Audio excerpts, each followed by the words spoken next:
Hello दोस्तों, स्वागत है आपका अपने इस वीडियो में।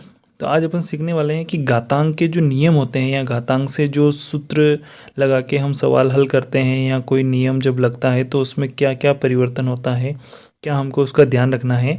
तो सबसे पहले अपन बात करेंगे घातांक के कुछ नियम यानी कि उसके जो सूत्र होते हैं वो। तो पहला नियम अगर अपन देखते हैं तो ये होता है कि एक्स की पावर एम इंटू एक्स की पावर एन, जैसे इस सूत्र की फॉर्म में आपने देखा होगा। तो कुल मिला के इसका मतलब क्या होता है कि जब आधार जो है हमारे, ये इस एक्स को और इस एक्स को क्या बोलेंगे हम, आधार।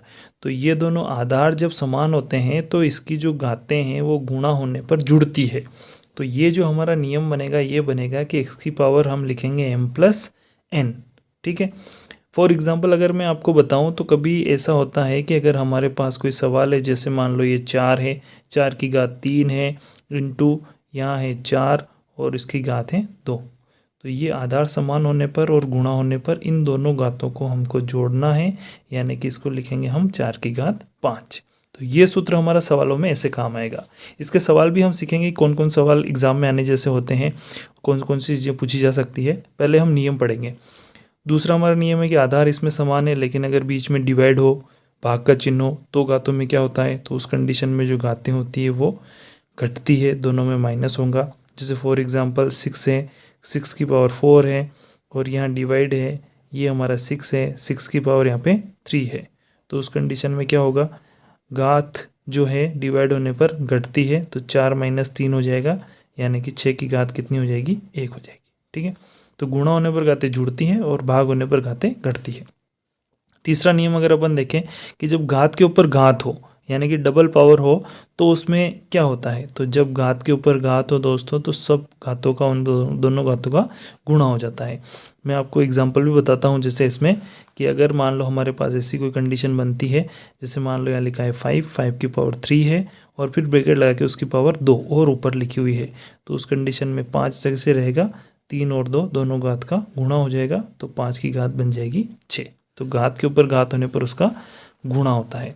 अगला नियम हम देखते हैं, तो यहाँ जो हमारी घात है इसकी ये माइनस में है, तो जब भी माइनस में घात होती है तो माइनस में वहाँ से हमको उसको पहले प्लस बनाना पड़ता है, तो उसको हम लिखेंगे 1/x की पावर प्लस में एम, या माइनस एम है, जैसे डिवाइड में आएगा ये प्लस का एम बन जाएगा। इसके एग्जाम्पल की अगर बात करूँ मैं, तो जैसे 7 है, 7 की घात -2 लिखा हो तो इसको हम हल नहीं कर सकते। इसके लिए हमको 1/7 की घात प्लस का 2 लिखना पड़ेगा, फिर हम प्लस के 2 को हल कर सकते हैं।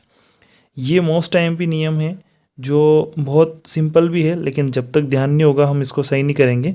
ये हमारा नियम है कि x की पावर 0 तो इसका मतलब होगा 1, और इसका मतलब ये होता है कि किसी भी संख्या का अगर मान लो पावर घात 0 है तो उसका मतलब हो जाता है 1, चाहे वो संख्या कुछ भी हो, चाहे 1000 की घात भी आप 0 लगाओगे तो उसका मतलब क्या हो जाएगा कि बराबर 1 ही आएगा।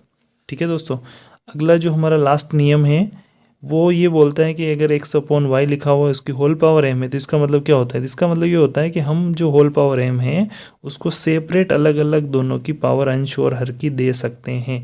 जैसे x हमारा क्या है, अंश है, y हमारा क्या है, हर है, तो इसको हम पावर को दोनों के साथ अलग अलग कर सकते हैं। तो ये हमारे कुछ नियम रहेंगे दोस्तों जो आपको अच्छे समझने हैं, ध्यान रखना है। इससे आपका जो घातांक वाला जो टॉपिक है, जो कि मोस्ट इम्पोर्टेंट बोल सकते हैं इसको, हर कॉम्पिटिटिव एग्जाम में इसका एक आध क्वेश्चन बन सकता है, तो ये कंप्लीट होता है नियम से।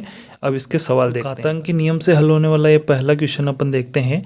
तो यहाँ पर हमारे पास है -4 उसकी पावर 5 इंटू -4 उसकी पावर -10। तो यहाँ पर सबसे पहले देखेंगे तो यहाँ जो हमको जो आधार मिल रहा है वो एक जैसा है, बीच में गुणा है और फिर घातें अलग अलग हैं। तो हमारा नियम बोलता है कि जब भी आधार समान होते हैं तो घातें जुड़ती है। तो यहाँ हम लिख देंगे -4 एक बार और फिर यहाँ से जोड़ेंगे तो ये 5 और ये जोड़ने वाला प्लस लगाएंगे। अब यहाँ पर -10 है तो ये -10 हमको ऐसे लिखना पड़ेगा। ठीक है। अब इसको अगर अपन हल करते हैं तो ये -4 अपना ऐसा कैसे है। अब ये 5 जो है तो 5 के साथ ये प्लस माइनस कैसा होगा, माइनस होगा। ठीक है। तो ये बनेगा -10। ठीक। अब ये -4 अपना ऐसा कैसे, अब 5 - 10 तो 5 - 10 यानी कि क्या हो जाएगी, इसकी घात -5। और अगर अपन इसको लिखना चाहे कि माइनस में घात होती है, उसको अगर अपन प्लस बना के लिखना चाहे तो हमको इसको 1/, लिखना पड़ेगा। तो ये हो जाएगा -4 की घात, ये -5 जो था वो +5 बन गया।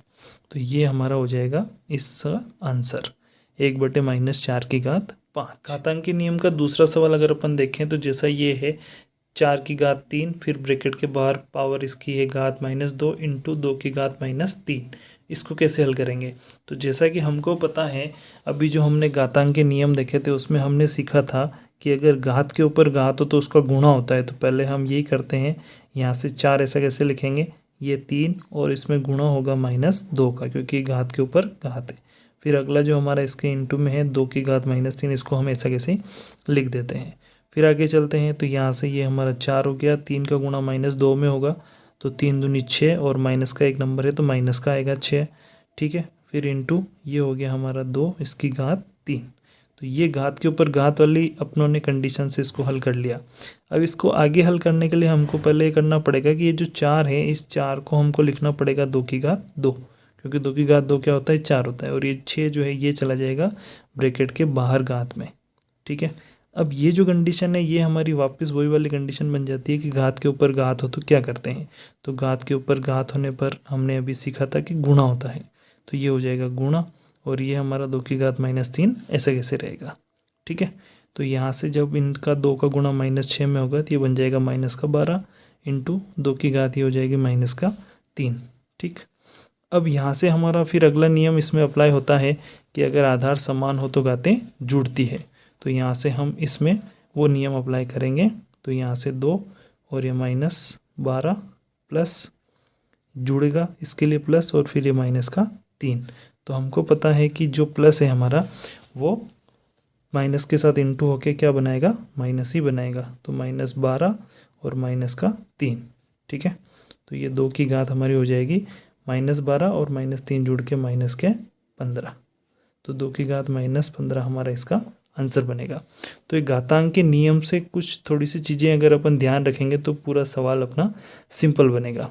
देखते हैं घातांक के नियम का अपना एक तीसरा सवाल। जैसे कि मान लो अपने को ये वाली कंडीशन मिलती है कि जिसमें 5 की घात -9 है इंटू 5 की घात 3 है और बटे में 5 की घात -6 है। तो इसको हल करना है।